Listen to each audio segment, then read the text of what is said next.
అనేక గందరగోళ పరిస్థితులు ఉన్నటువంటి నేపథ్యంలో ఆనాడు ఉన్నటువంటి అస్థిరత, ఆనాడు జరిగినటువంటి కుట్రలు కుతంత్రాలు, ఆనాడు ఈ పార్టీ బయటికి రాకుండా ఉండడానికి జరిగినటువంటి అనేక ప్రయత్నాలకు ఒక సుదర్శన చక్రంలాగా ఒక శక్తిని ప్రయోగించాలి, తెలంగాణ వాదాన్ని బలంగా చూపించాలి, అత్యంత బలమైనటువంటి పునాదిని ఏర్పాటు చేయాలి అని అంటే మన మొదటి అడుగు కరీంనగర్కు ఆ సమర్థత, ఆ శక్తి ఉంది అనేటువంటి విషయాన్ని ఆలోచించే 2001 మే 17వ తారీఖు నాడు చరిత్రాత్మకమైనటువంటి సభ కరీంనగర్లో జరిగి ఈ సభ నింపినటువంటి స్ఫూర్తి, ఆ సభ ద్వారా తెలంగాణ సమాజానికి ఇవ్వబడినటువంటి సందేశం, ఆ సభలోని ఆంతర్యాన్ని గ్రహించినటువంటి యావత్ తెలంగాణ కూడా కరీంనగర్ బాటనే ఎంచుకొని 14 సంవత్సరాల పాటు సుదీర్ఘ పోరాటం చేసి తెలంగాణ సాధించడంలో, తెలంగాణ అంశాన్ని విజయ తీరాలను చేర్చడంలో ముందున్న జిల్లా కరీంనగర్ జిల్లా కాబట్టి నాడు తెలంగాణ ప్రజల పక్షాన పోరాడిన జిల్లా ఈరోజు బీసీల పక్షాన బీసీలకు జరుగుతున్నటువంటి సామాజిక ఆర్థిక రాజకీయ అన్యాయానికి చరమగీతం పాడి కాంగ్రెస్ పార్టీ బీజేపీలు చేస్తున్నటువంటి మోసాన్ని ఎండగట్టి కాంగ్రెస్ పార్టీ ఇచ్చినటువంటి హామీని తుంగలో దొక్కి మభ్యపెట్టేటువంటి ప్రయత్నం చేస్తున్నటువంటి కుట్రలను బదాబదలు చేయడానికి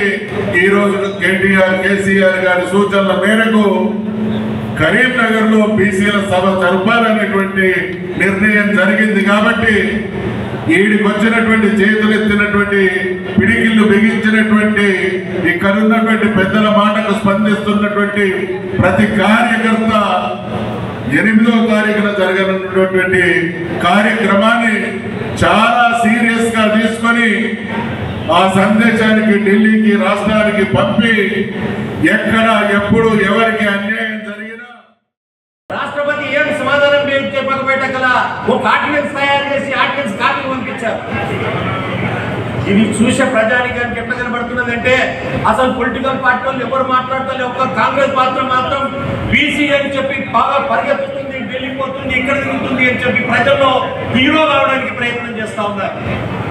ఇదంతా గమనించినటువంటి భారతీయ రాష్ట్ర సమితి వీళ్ళు ఏం దానికే ఉట్టులాట చేస్తున్నారు, మనం ఉన్న విషయం ప్రజలకు చెప్పాల్సిన అవసరం ఉందని మస్తూరాచారి గారిని, గంగుల కమలాకర్ గారిని, అదేవిధంగా తలసాని శ్రీనివాస్ యాదవ్ గారిని, మన శ్రీనివాస్ గారిని, మంత్రి గారిని వీళ్ళందరినీ పిలిపించుకొని కేటీఆర్ గారు మేము చూస్తూ ఊరుకుంటే లాభం లేదు, బీసీకి అనేక రకాలుగా చేశాం, మనం ఇంకా ఇప్పుడు బీసీకి ఏమైనా చేయాలంటే 100% బీసీ సంక్షేమం కోసం నిలబడదాం, మీరు అర్జెంట్గా సమావేశాలు పెట్టాలి, ప్రజలకు విషయం చెప్పాలి, మన కార్యకర్తలకు విషయం చెప్పాలని చెప్పారు. అందుకొరకే ఈరోజు మన పార్టీ ఏదైతే సూచన చేసిందో ఆ పార్టీ మేరకు మొట్టమొదటిగా కరీంనగర్లో మీటింగ్ పెట్టాలని నిర్ణయించి అన్న గంగుల కమలాకర్ గారి నాయకత్వాన ఈరోజు రేపు మనం మీటింగ్ పెట్టబోతా ఉన్నాం. ఇక్కడ ఉన్నటువంటి బీసీ నాయకులారా, ఇన్ని రోజులు అందరికీ చేశాం, ప్రతి ఒక్కరికి చేశాం, ఇక ఈసారి మనది మనం చేసుకుంటాం. మనం ఏం చేసుకోవాలో ఆలోచించండి. ఎన్ని రోజులు ఈ బానిసత్వం, ఎప్పటిదాకా ఈ బానిసంలో బతుకుదాం? మనం కాకపోతే మన కనీసం మన కొడుకు కాకూడదా? కొడుకు కాకపోతే వాని కొడుకు ఎమ్మెల్యే కాకూడదా? ఒక్క కార్పొరేటర్, ఒక వార్డు మెంబర్ కూడా బీసీ అయ్యే అధికారం లేదా? ఏంటి మనం చేసిన పాపం? ఈ తెలంగాణ రాష్ట్రం తెచ్చింది వీళ్ళందరికీ కట్టబెట్టడం కోసం కాదు. ఒక చిన్న మీటింగ్ అయింది మొన్న ఒక దగ్గర, మిత్రులారా. ఆ మీటింగ్ లో ఇప్పుడు మనం కూర్చున్నట్టే అంతా ఒక సామాజిక వర్గం కూర్చున్నది. మీటింగ్ అయిన తర్వాత మధ్యలోకి వెళ్ళి చేసి ఒక ఆయన అడిగిండు, 50% నుంచి రిజర్వేషన్ రావాలంటే పార్లమెంట్ లో బిల్లు పెట్టాలి. రాజ్యాంగ సవరణ చేసి 9th షెడ్యూల్లో దీన్ని చేర్చాలి, అప్పుడే దీనికి ప్రొటెక్షన్ వస్తుంది.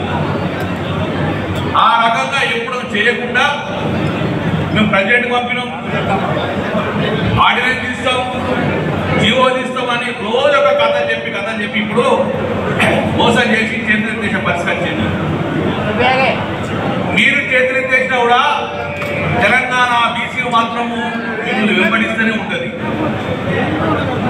మా హక్కు 42% మీరు ఇచ్చేదాకా బీఆర్ఎస్ పార్టీ మీ వెంట పడుతూనే ఉంటుంది. నిదర్శనంలో భాగంగానే ఈరోజు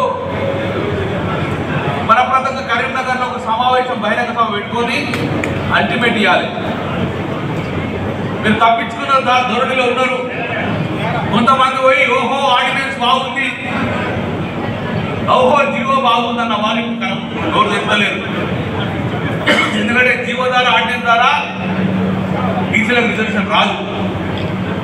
బీసీలకు రిజర్వేషన్ రావాలంటే తమిళనాడు తరహాలో మాత్రమే రావాల్సింది. కాబట్టి దాన్ని ఒత్తిడి తేవాలి. రాష్ట్ర ప్రభుత్వం బాధ్యత. రేవంత్ రెడ్డి రాహుల్ గాంధీ మోదీ దగ్గర పోతారో ఏం చేస్తారో తెలియదు. కానీ కాంగ్రెస్ ప్రభుత్వం బీజేపీ ప్రభుత్వం ఇద్దరు కలిసి ఆ హక్కుల కోసం మీరు మా రిజర్వేషన్ చేయకపోతే ఇద్దరు దోషులుగా మిగిలిపోతారు. మా వెనుకబడిన కులాల మనోభావాలు దెబ్బతీసే విధంగా మీరు వివరిస్తున్నారు.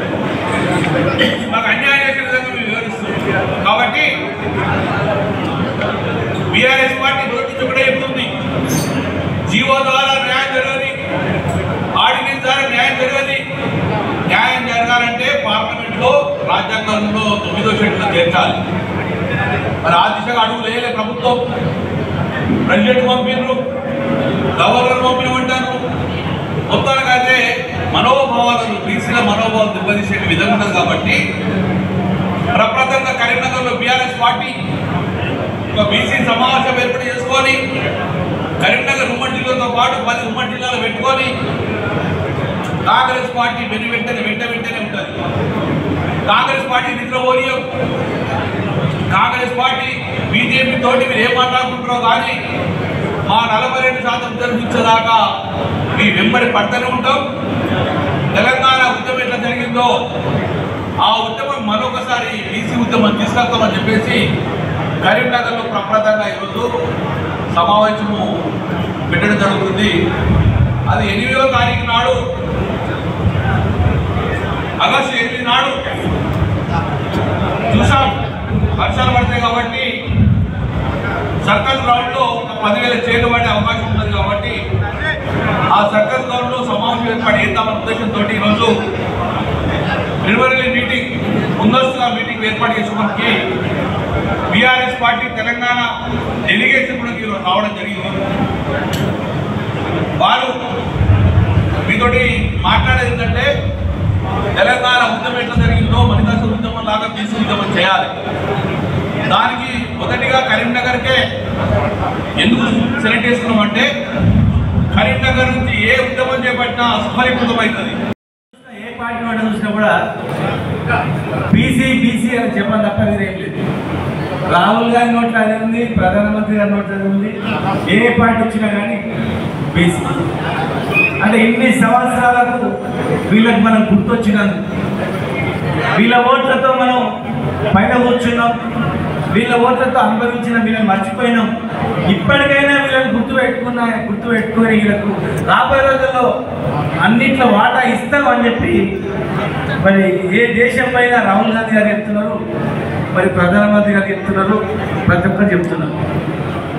సరే ఎంతవరకు చేస్తారనేది ఇలా మన పార్టీ, మన నాయకుడు చెప్పకుండా అనేక రకాల రిజర్వేషన్ మార్కెట్ కమిటీలో కావచ్చు, ఒక ఎంపీలు ఇస్తే ఎంపీలలో కావచ్చు, రాజ్యసభ ఎంపీగా సెలెక్ట్ చేస్తే ఇట్లా ఎవరిని బీసీలను చేద్దాం, ఎమ్మెల్సీలు బీసీలను చేద్దాం, అట్లా అనేక రకాలుగా మనం మార్పులు తెచ్చినా కూడా ఇంకా తేవాల్సిన అవసరం ఉంది.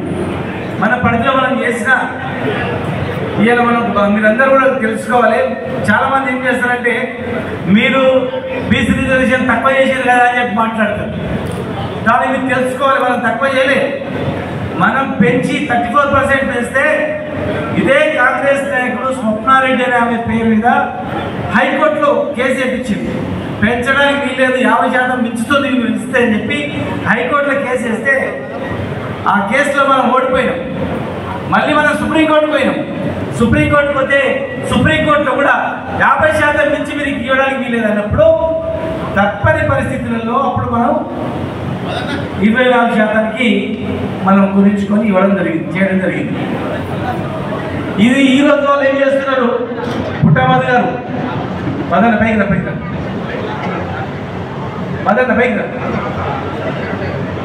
ఇవాళ వీళ్ళు ఏం చేస్తున్నారంటే మనం ఏదైతే కోర్టులో వేసి కోర్టు ద్వారా మనం ఫెయిల్ అయినామో దాన్నే వీళ్ళు మళ్ళీ ఒక జీవనిచ్చి ఆర్డినెన్స్ చేస్తామన్నారు.